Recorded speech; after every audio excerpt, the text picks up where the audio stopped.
Hi guys, today I have with me a video that says how Denmark owns the world's largest island, that's Greenland. Do they own Greenland? I thought they were in a federation. Wow, that even makes this video more interesting. I'm excited to know what this video has to say. Welcome back to my channel guys, where we dive into the most fascinating and exciting topics from all over the world. Today we'll be exploring this video about Greenland and its complex relationship with Denmark. Let's dive in guys and see what we can learn from it. The Kingdom of Denmark is the largest country in Europe after Russia and ranks 12th in the world by area. However, this ranking comes with a caveat. It includes Greenland. Officially, Greenland is not an independent state but enjoys autonomy within the Danish kingdom. Over time, this autonomy has expanded significantly, but it has not yet transitioned to full independence. Thus, Denmark, which on its own is twice as small as Portugal, officially owns overseas territories as large as, for instance, Iran and Iraq combined. Today we will discuss how tiny Denmark came to own the largest island on the planet. Let us first travel back 1,000 years to the era of the formidable Vikings. In the latter half of the 10th century, a family of Thorvald Asfaldsson lived in Norway.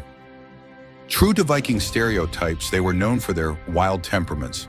Thorvald was exiled from Norway for murder and moved to Iceland, where his son, Eric the Red, was also exiled for murder. Since Iceland was already the furthest point of exile, Eric decided to try his luck by finding new lands to the west. By this time, Icelanders had already heard of a certain land nearby, as described by another Viking, Gunnbjorn Ulfsson, whose ship had once been blown far off course by a storm. Thus, Eric the Red discovered the island, named it Greenland, and established the first colony there. Interestingly, he may have given this land such a misleadingly appealing name simply to attract more settlers. For almost 3 centuries, Greenland was an independent state. Scandinavian colonies were founded on principles different from what we typically associate with colonialism. In later colonial empires, there was a clear division between the metropole and its colonies. New overseas territories were discovered and claimed through expeditions directed by the central government. Explorers sought the crown's backing before embarking on their journeys, gaining certain powers and guarantees.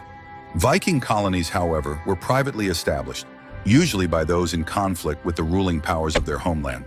Persecuted or driven by necessity, Scandinavians sought new lands. Some, like Eric the Red, were simply looking for a place to settle, while others gathered groups of like-minded adventurers and claimed new territories by force. Consequently, these new settlements became independent states and often had strained relations with their former compatriots. Greenland remained a sovereign republic until 1261, when harsh living conditions on the island led its inhabitants to accept the protection of the Norwegian kings. Even then, the island retained internal autonomy. However, just over a century later, Norway, also facing economic difficulties, first entered into a union with Sweden, and then the 2 states joined Denmark in the so-called Kalmar Union. Under this agreement, Norway retained internal autonomy. This made Greenland an autonomy within an autonomy, ultimately under the rule of Danish kings. However, over the next century, Greenland's autonomy ceased to matter. Harsh climatic conditions, its remoteness from the rest of Europe, and a lack of new settlers led to the complete depopulation of Scandinavian colonies on the island by the early 16th century. During this period, a series of uprisings against Danish royal power in Sweden led to the dissolution of the union between the 3 states. Sweden exited the Kalmar Union, leaving Denmark and Norway as the Danish-Norwegian Union, with Denmark maintaining the dominant role. When it became clear that no Scandinavians were left in Greenland, Denmark made several attempts to recolonize it, and by the 18th century, permanent settlements had been re-established. Thus, the connection between Greenland and Norway, which had been tenuous to begin with, rested solely on a centuries-old agreement.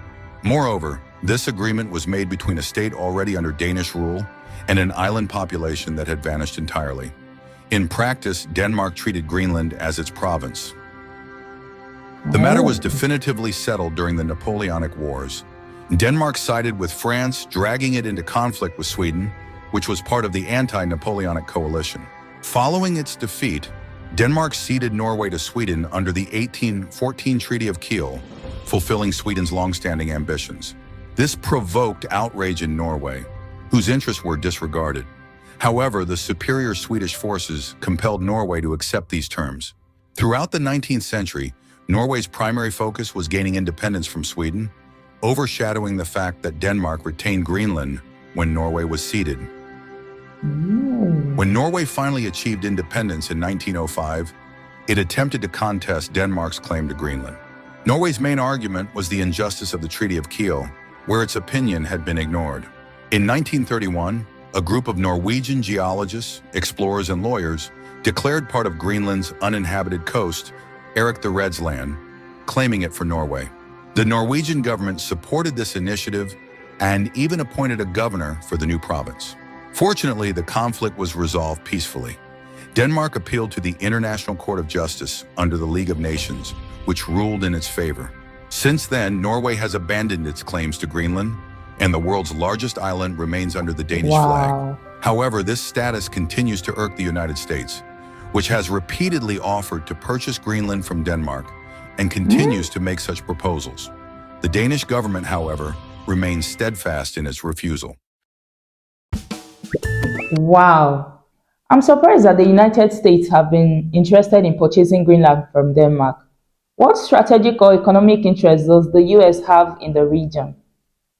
And the fact that Denmark has refused to sell Greenland to the US raises some question about the island's autonomy and self-governance.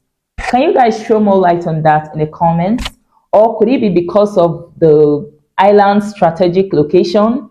Maybe it's located in a very strategic area that could benefit the US and also Denmark? I think so, right? That should be one of the reasons. Or could it be because of the military base? I know the US has a military base in Greenland. So I think maybe US acquiring Greenland could provide US with the opportunity to expand its presence in the region. What do you guys think? Let me know in the comments, okay? All this while, I've always thought Greenland was in a federation with Denmark. But the title of this video is really interesting. That was what made me click on it. I wanted to watch and see if there was something different. Because they said it owns the largest island in the world. And I'm like, do they own Greenland? I have always thought they were in a federation, like they were a team. You get? So you guys, let me know what you think about this video in the comments, okay? Let me know your thoughts. Thank you guys for watching. Until next time. Bye.